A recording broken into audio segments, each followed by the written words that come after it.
सरोजेंद्र सनातनी में समस्त श्रद्धेय प्रबुद्ध जनों का स्वागत है। हम सुन रहे हैं परमहंस योगानंद जी के जीवन पर आधारित ऑटोबायोग्राफी ऑफ अ योगी का हिंदी रूपांतरण योगी कथामृत।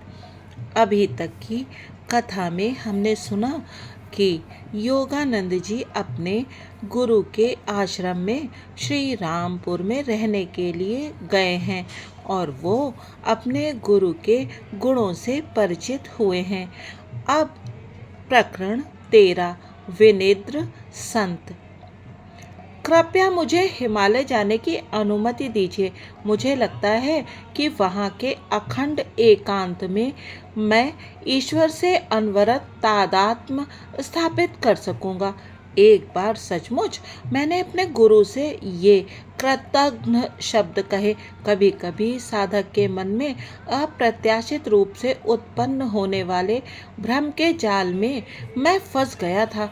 कॉलेज की पढ़ाई और आश्रम के कर्तव्यों के प्रति दिन प्रतिदिन बढ़ती उदासीनता मुझे अधिकाधिक अधीर किए जा रही थी।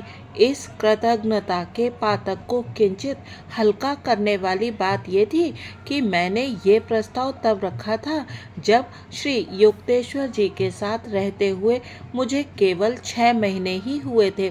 अभी तक मैं उनकी गगन स्पर्शी उच्चता को पहचान नहीं पाया था।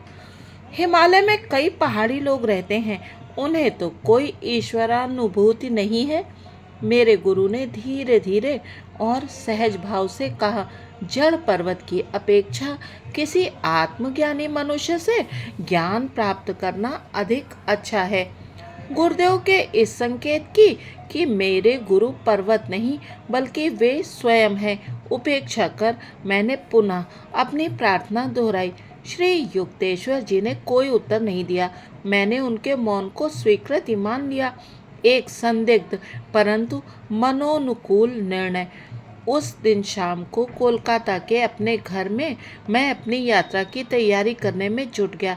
एक कंबल में कुछ सामान बांधते समय मुझे इसी प्रकार की उस गठरी की सहसा याद आ गई जिसे मैंने कुछ वर्ष पूर्व चोरी चोरी अपनी अटारी की खिड़की से नीचे फेंका था। मन में यूं ही विचार आया कि कहीं ये भी एक और अनिष्ट ग्रह योग युक्त हिमालय पलायन साबित न हो।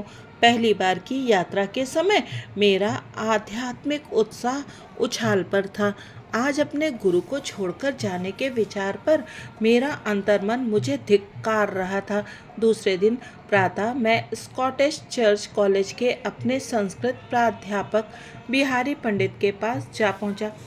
सर लाहिड़ी महाशय के एक महान शिष्य के साथ अपनी मित्रता के बारे में आपने मुझे बताया था। कृपया मुझे उनका पता बता दीजिए। तुम्हारा आशय राम गोपाल मजूमदार से है? मैं उन्हें विनिद्र संत कहता हूँ। वे सदा ही ब्रह्मानंद में निमग्न रहते हुए जागृत रहते हैं। उनका घर तारकेश्वर के निकट रणबाजपुर में है। मैंने उनका धन्यवाद किया और तुरंत तारकेश्वर जाने के लिए ट्रेन पर सवार हो गया। इस विनिद्र संत से हिमालय में एकांत ध्यान में रत होने की अनुमति लेकर मैं अपने मन में उठ रही आशंका को शांत करना चाहता था। बिहारी पंडित ने मुझे बताया था कि राम गोपाल को बंगाल की निर्जन गुफाओं में अनेक वर्षों तक क्रिया योग का अभ्यास करने के पश्चात आत्म साक्षात्कार हो गया था। तारकेश्वर में मैं वहाँ के सुविख्यात मंदिर की ओर चल पड़ा। हिंदू लोगों के मन में इस मंदिर के प्रति नितांत श्रद्धा भाव है। तारकेश्वर में रोग निवारण के असंख्य चमत्कार घटित हुए हैं, जिनमें से एक मेरे परिवार के एक सदस्य के साथ भी हुआ था। मैं मंदिर में पूरे 1 सप्ताह तक बैठी रही। मेरी सबसे बड़ी चाची ने मुझे बताया था, पूर्ण उपवास करते हुए मैं तुम्हारे शारदा चाचा की एक जीर्ण रोग से मुक्ति के लिए प्रार्थना करती रही। 7वें दिन मेरी अंजलि में अपने आप एक बूटी प्रकट हो गई। मैंने उसका काढ़ा तैयार किया और तुम्हारे चाचा को पिला दिया। उनका रोग तत्क्षण गायब हो गया और फिर कभी प्रकट नहीं हुआ। मैंने तारकेश्वर के पवित्र मंदिर में प्रवेश किया। उस मंदिर में एक गोल पत्थर के अतिरिक्त और कुछ नहीं है। उसकी अनादि और अनंत परिधि अनंत ब्रह्म का उचित प्रतीक है। भारत में एक अनपढ़ किसान भी निराकार ब्रह्म की संकल्पना को समझता है। वस्तुतः पाश्चात्यों ने यदा कदा उस पर कल्पना जगत में जीने का आरोप भी लगाया है। मेरी अपनी मनस्थिति उस समय इतनी वैराग्यपूर्ण थी कि उस पत्थर के आगे नतमस्तक होने की मेरी इच्छा नहीं हुई। मुझे लगा कि ईश्वर को केवल अपनी आत्मा में ही ढूंढा जाना चाहिए। मैं वहां प्रणाम किए बिना ही मंदिर से बाहर आ गया और निकट स्थित रणबाजपुर की ओर द्रुत गति से चल पड़ा। रास्ते में मिले एक व्यक्ति से जब मैंने रणबाजपुर का रास्ता पूछा तो वह दीर्घ चिंतन में डूब गया। आगे एक चौराहा आएगा, वहां दाहिने मुड़ जाओ और चलते जाओ, उसने प्रश्न देवता की गहन भाव भंगिमा में अंततः उच्चारण किया। उसके दिशा निर्देश का पालन करते हुए मैं एक नहर के किनारे किनारे चलता गया। चलते चलते अंधेरा हो गया। जंगल में बसे गांव के बाहर का इलाका चमकते जुगनुओं और आसपास मंडराते सियारों की आवाजों से सजीव हो उठा। चांद का प्रकाश इतना मंद था कि उसमें रास्ता दिखाई देना कठिन हो रहा था। 2 घंटे तक मैं ठोकरें खाता रहा। आहा, गाय के गले में बंधी घंटी की वह आह्लादक ध्वनि, मेरे बारंबार जोर जोर से पुकारने पर आखिरकार एक किसान मेरे पास आ गया। मैं राम गोपाल बाबू की खोज में हूँ। इस नाम का कोई व्यक्ति हमारे गांव में नहीं रहता, उस आदमी ने कटु स्वर में कहा। तुम शायद झूठ बोल रहे हो और कोई जासूस हो। उसके राजनीतिक आशंकाओं से व्यथित मन से संदेह दूर करने की आशा से मैंने हृदयस्पर्शी ढंग से अपनी राम कहानी उसे सुनाई। वह मुझे अपने घर ले गया और उसने मेरी अच्छी आवभगत की। रणबाजपुर तो यहाँ से काफ़ी दूर है, उसने कहा। चौराहे पर तुम्हें बाएं मुड़ना चाहिए था, दाहिने नहीं। खिन्न मन से मैं सोचने लगा, मुझे रास्ते में मिलकर दिशा निर्देश देने वाला वह पहला आदमी अनभिज्ञ पथिकों के लिए एक निश्चित अभिशाप था। मोटे चावल का भात, मसूर की दाल और आलू और कच्चे केले की रसदार सब्जी के स्वादिष्ट भोजन के बाद आंगन से सटी एक छोटी सी झोपड़ी में मैं सोने के लिए चला गया। दूर कहीं पर गांव के लोग मृदंगों और करतालों की ध्वनि के साथ उच्च स्वर में कीर्तन कर रहे थे। उस रात नींद आने का तो कोई प्रश्न ही नहीं था। मैं एकांतवासी योगी राम गोपाल के पास पहुंच जाने के लिए गहरी प्रार्थना करता रहा। जैसे ही मेरी झोपड़ी के छिद्रों से उषा की पहली किरण अंदर आई, मैं रणबाजपुर के लिए निकल पड़ा। धान के ऊबड़ खाबड़ खेतों से कटे हुए धान के ठूंठों पर और सूखी मिट्टी के बड़े बड़े ढेलों से बचता बचाता मैं धीरे धीरे चलता जा रहा था। यदा कदा मिल जाने वाला कोई किसान मुझे पूछने पर एक ही उत्तर देता कि रणबाजपुर बस 1 ही कोस 2 मील दूर है। 6 घंटों में सूर्य ने क्षितिज से मध्याकाश की अपनी यात्रा तय कर ली, परंतु मुझे अब लगने लगा कि मैं रणबाजपुर से सदा के लिए 1 कोस दूर ही रहूंगा। दोपहर भी आधी ढल गई, तब भी मेरा विश्व अंतहीन धान खेतों में ही सिमट कर रह गया था। आकाश से हो रही अग्नि वर्षा से बचने का कोई उपाय नहीं था और उसकी दाहकता ने मुझे लगभग चक्कर खाकर गिर पड़ने की अवस्था तक पहुंचा दिया था। मैंने एक आदमी को आराम से टहलते हुए अपने पास आते देखा। अब मुझे उससे फिर वही प्रश्न पूछने का साहस भी नहीं हो रहा था कि कहीं फिर बस 1 कोस का उत्तर ना मिले। वह आदमी मेरे पास आकर रुक गया। नाटे कद और दुबले पतले शरीर का वह आदमी अपनी हृदय वेधी काली तेजस्वी आंखों के अतिरिक्त दिखने में पूर्णतः अप्रभावशाली था। मैं रणबाजपुर से जाने वाला था, परंतु तुम्हारा उद्देश्य अच्छा था, इसीलिए मैंने तुम्हारी प्रतीक्षा की। मेरे विस्मय चकित चेहरे के आगे उंगली नचाते हुए उसने आगे कहा, तुम बिना सूचित किए मुझ पर झपट पड़ने की चतुराई दिखाना चाहते थे ना? उस प्राध्यापक बिहारी को कोई अधिकार नहीं था कि वह तुम्हें मेरा पता दे दे। इस सिद्ध को अपना परिचय देना अब केवल शब्द आडंबर होगा। यह सोचकर अपने ऐसे स्वागत पर कुछ दुखित अंतःकरण से मैं अवाक खड़ा रहा। अचानक उन्होंने अगला प्रश्न किया, अच्छा बताओ तो, तुम्हारे विचार में भगवान कहाँ है? क्यों?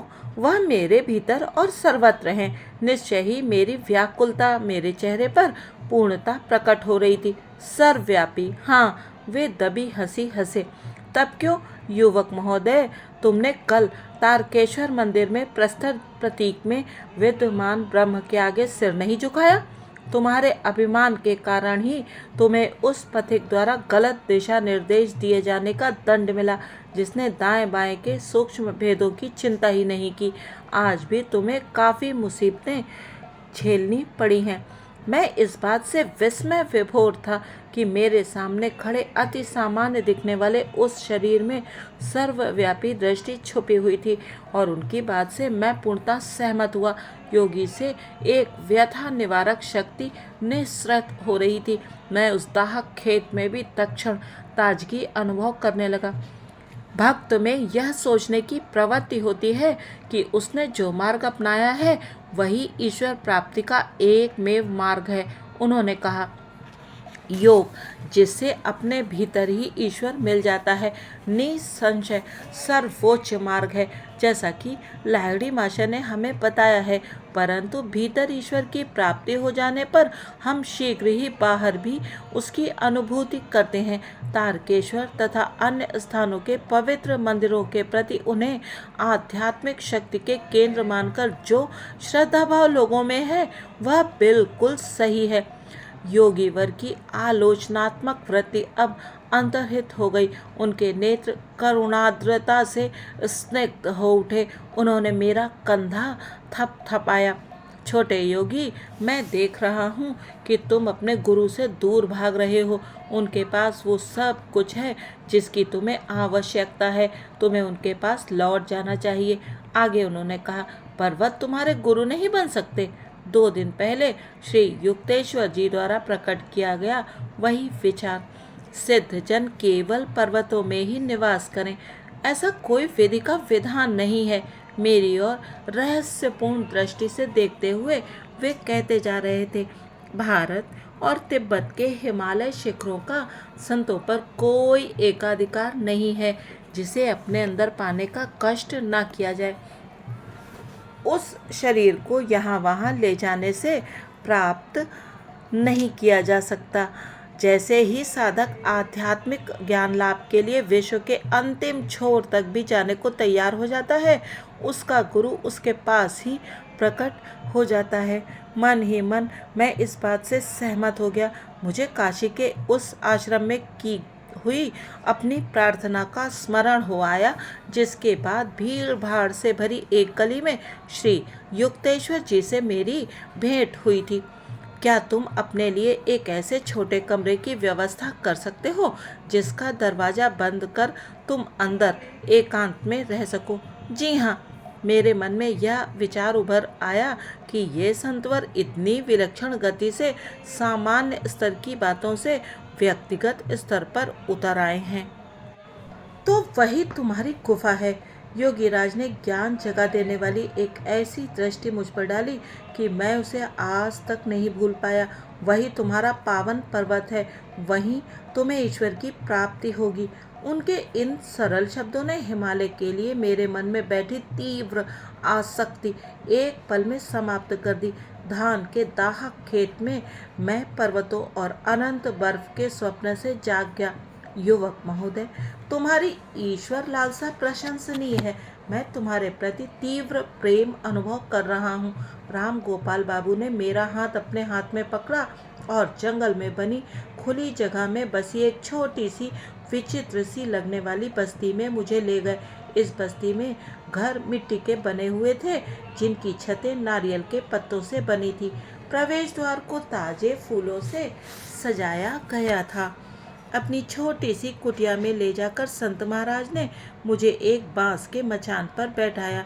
मुझे उन्होंने नींबू का शरबत और मिश्री का एक टुकड़ा दिया। तत्पश्चात हम उनके आंगन में गए और पद्मासन लगाकर ध्यानस्थ हो गए।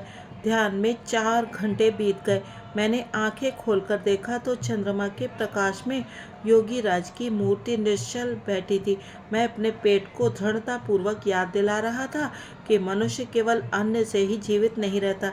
तभी राम गोपाल अपने आसन से उठ गए। मैं देख रहा हूँ कि तुम्हें बहुत जोर से भूख लगी है, उन्होंने कहा। भोजन अभी तैयार हो जाएगा। आंगन में ही उन्होंने मिट्टी के एक चूल्हे में आग जलाई। थोड़ी ही देर में हम केले के विशाल पत्तों पर चावल और दाल खा रहे थे। उन्होंने खाना बनाने में मेरी ओर से कोई सहायता स्वीकार नहीं की थी। अतिथि देवो भव की हिंदू लोकोक्ति का भारत में अनादिकाल से श्रद्धापूर्वक पालन किया जाता रहा है। बाद में अपनी विश्व भ्रमण यात्राओं में मैं यह देखकर अत्यंत आनंदित हुआ कि अनेक देशों के देहाती इलाकों में अतिथियों का इसी प्रकार सम्मान किया जाता है। शहरी लोगों में अपरिचित चेहरों की अति बहुलता के कारण अतिथि सेवा का उत्साह ठंडा पड़ गया है। उस छोटी सी जंगल बस्ती के एकांत में योगी वर के पास बैठे बैठे मनुष्यों की भीड़ भाड़ से भरे स्थान कल्पनातीत रूप से सुदूर लग रहे थे। कुटिया का वह छोटा सा कमरा एक मृदु प्रकाश में रहस्यमय रूप से आलोकित लग रहा था। राम गोपाल ने मेरा बिस्तर बनाने के लिए कुछ फटे कंबल जमीन पर बिछा दिए और स्वयं एक चटाई पर बैठ गए। उनके आध्यात्मिक आकर्षण से विभोर होकर मैंने साहस बटोरकर एक निवेदन उनसे किया। महाराज, मुझे आप समाधि क्यों नहीं प्रदान कर देते? प्रिय वत्स, मैं खुशी से तुम्हें यह ईश संपर्क करा देता, परंतु उसका मुझे अधिकार नहीं है। उन्होंने अर्धोन्मीलित नेत्रों से मेरी ओर देखा। शीघ्र ही तुम्हारे गुरुदेव तुम्हें वह अनुभव प्रदान कर देंगे। इस क्षण तुम्हारा शरीर उसके लिए तैयार नहीं है।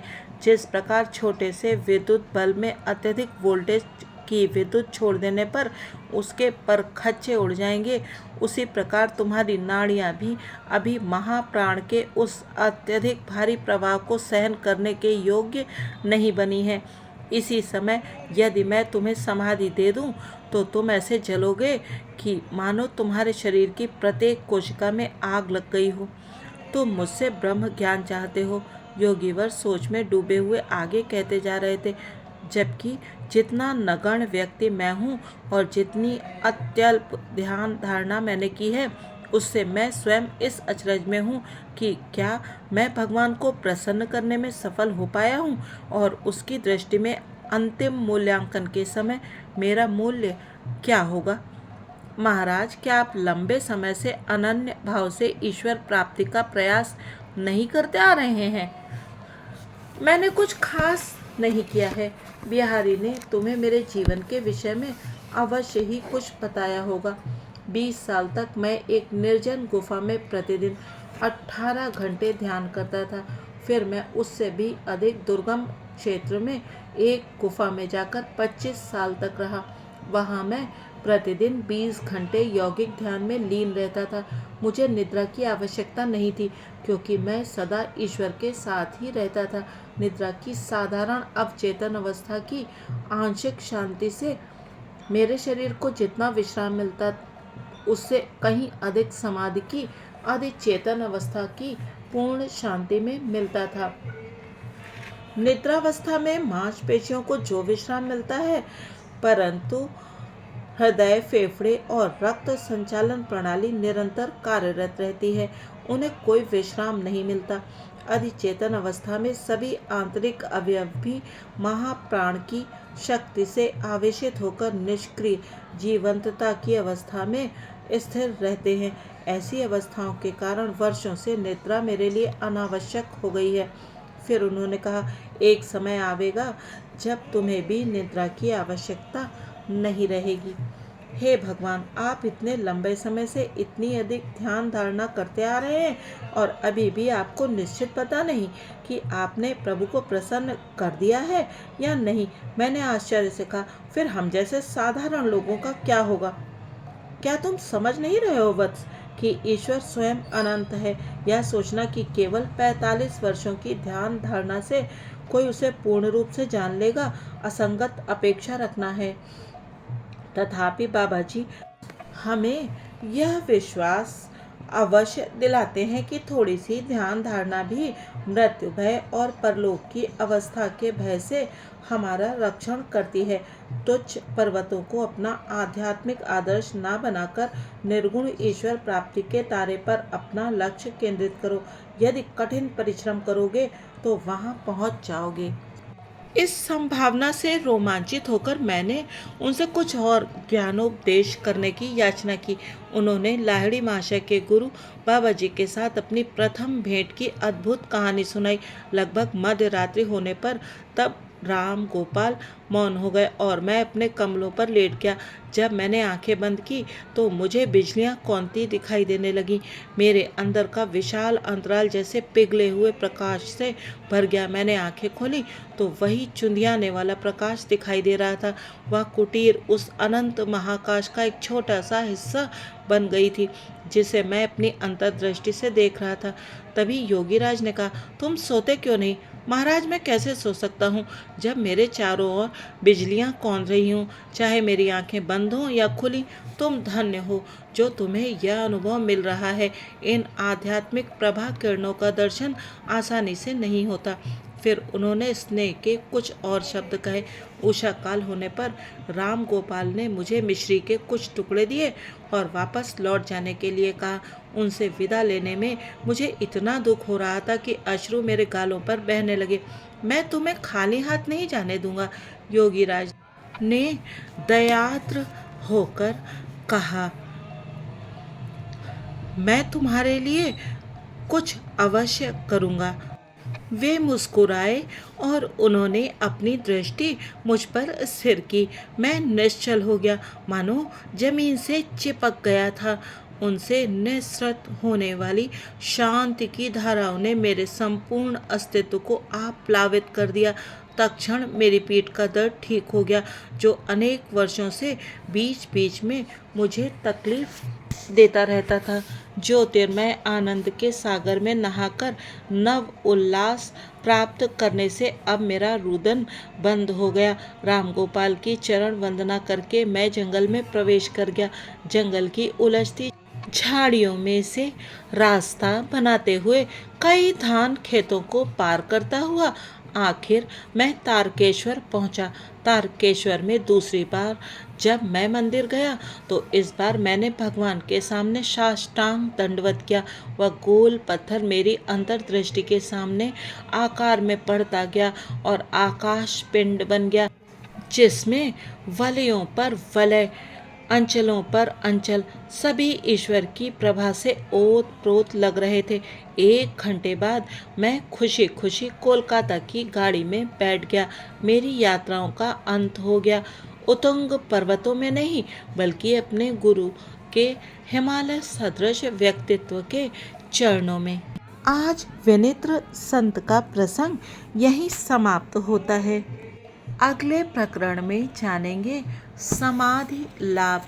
तब तक यदि आपको ये प्रस्तुति अच्छी लगी हो तो कृपया चैनल को सब्सक्राइब कीजिएगा और वीडियो को लाइक कीजिएगा। आपका धन्यवाद।